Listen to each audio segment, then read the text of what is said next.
Hello दोस्तों, मैं अंकित सिंह आप लोगों को बहुत कुछ आज एक नई जानकारी दूंगा। जानकारी इस प्रकार की रहेगी कि हम जो एनसीआर रीजन में उत्तर प्रदेश में जो पोल्यूशन से डील करते हैं वो क्यों पोल्यूशन दिखाई देता है हमें सर्दी के मौसम में। ज़्यादातर दिल्ली क्यों गैस की चैम्बर बन जाती है। तो वो जो मैं आज ब्लॉग बना रहा हूँ इसमें आपको बहुत कुछ जानने को मिलेगा।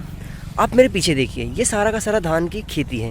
मैं इससे पहले भी एक वीडियो बना चुका हूँ धान के ऊपर, और इसके पीछे आप देखेंगे पूरा आपको फॉग ही फॉग दिखाई देगा। क्या है? ये सारे फॉग है। मैं आपको और जूम करके दिखाऊंगा। ये देखिए सारा फॉग है ये, और पीछे आप देखेंगे सनराइज़ हो चुका है। ये आप देखेंगे तो यहाँ पर सनराइज़ हो चुका है। तो ये सनराइज़ हो चुका है ना, तो यहाँ पे क्या होता है कि ये आप देखेंगे पास में ये जो है धान की खेती को जो फसल है इसको काटा गया है, और काटने के बाद इसके ठुड्डे बिखरे मतलब छूटे हुए हैं, और बीच में आप देखेंगे बहुत सारे धान के जो गुच्छे हैं बना बना करके रख दिए गए हैं। देन ये वाला जो हिस्सा है यहाँ पर अभी धान का जो फसल है वो खड़ा फसल है। इसको जब काट दिया जाएगा तो ऐसे ठुड्डे बन जाएंगे, और फिर इसको बगल में इसको रख दिया जाएगा ऐसे। तो होता क्या है कि जो किसान होता है ना, वो क्या करता है कि जब अपनी फसल काटता है तो फसल काटने के बाद वो क्या करता है, इन सारी चीज़ों को दाने निकाल करके इनको जला देता है। कभी कभी मोस्टली जगह जला देते हैं, क्योंकि उनके पास कोई अल्टरनेट सॉल्यूशन है नहीं, और इतना महंगा भी नहीं बिकता है कि उनको कुछ अच्छा खासा अमाउंट पे पैसा मिल सके। तो वो सोचते हैं इसको जला दो, ये जल के खेत में राख बन जाएगा, और वो हमारे फसल अगली फसल के लिए फ़ायदेमंद होगा, जो कि गेहूँ और चने की डाली जाएगी।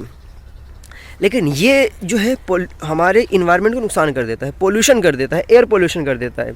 और ये जो आप देखेंगे सारे के सारे जो फॉग है, फॉग में जो इसके पार्टिकल्स होते हैं वो एयर में चले जाते हैं। एयर में जा कर के कोलाइड विलियन बना देते हैं, सॉल्यूशंस बना देते हैं, और इसके साथ साथ ये जो होता है टिंडल इफेक्ट कर देता है। जैसे आप देखेंगे सामने देखिए सनराइज़ हो रहा है, यहाँ पे बहुत सारी चीज़ें आपको सन दिखाई नहीं दे रही है, ठीक है, क्योंकि यहाँ पर ये जो है कोलाइड विलियन बना चुका है, सॉल्यूशन बना दिया इसने।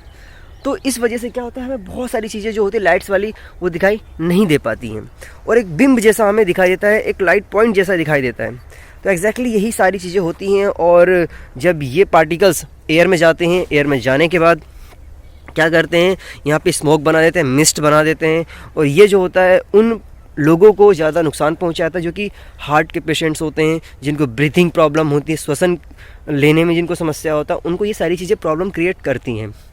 तो ये मेनली रीज़न है हमारे एनसीआर रीजन में, उत्तर प्रदेश में, और जहाँ कहीं भी इस तरीके से इतना ख़तरनाक तरीके से जहाँ फॉग होता है वहाँ पे ये प्रॉब्लम हमें देखने को मिलती है।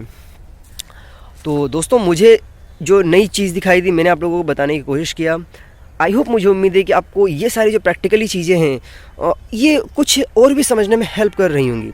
मुझे और कुछ नया दिखाई देगा, मैं आप लोगों को ज़रूर बताने की कोशिश करूँगा। और ये जो इन्फॉर्मेशन थी ये पूरे प्रैक्टिकली है, जो कि मैंने देखा, फील किया, जो किताबों में होती हैं, और किताबों से बाहर आकर के हमने प्रैक्टिकली फिजिकली देखा, वो भी सेम उसी प्रकार की समझ में आती हैं। तो दोनों का जब कॉम्बिनेशन हम करते हैं तो समझ में ये आता है कि प्रैक्टिकली चीज़ें वास्तविक जो होती हैं उसे देखने के बाद एक अलग ही एक्सपीरियंस फील होता है। तो मुझे जो भी नई जानकारी मिलेगी मैं आप लोगों के साथ शेयर करने की पूरी कोशिश करूँगा। और इन सारी जानकारी को के साथ मैं आप लोगों से एक रिक्वेस्ट भी करूँगा, यदि आपके पास ऐसा कोई सॉल्यूशंस है जिसमें जो किसान वर्ग है हमारा इन सारी परालीज का यूज़ कर सके, तो उनको कैसे यूज़ कर सकें, अपने सजेशंस आप दीजिए। जो इस वीडियो को जहाँ भी मैं डालूंगा, जिस भी प्लेटफॉर्म पे डालूंगा, उस प्लेटफॉर्म में आप अपने वैल्यूएबल कमेंट ज़रूर दीजिए, ताकि हम कुछ ऐसा मिल करके कुछ मतलब हम शोध कर सकें, ऐसे टेक्नोक्रेट्स के नाते, ऐसे सोसाइटी के रिस्पॉन्सिबल सिटीजन के नाते, ताकि हम इन सारे जो वेस्ट मटेरियल्स हैं उनका बेस्ट यूज़ कर सकें। थैंक यू सो मच ये वीडियोस देखने के लिए। मुझे कुछ और जानकारी मिलेगी पुनः बोलूँगा, मैं आप लोगों के साथ शेयर करूँगा। Have a good day. जय हिंद, जय भारत।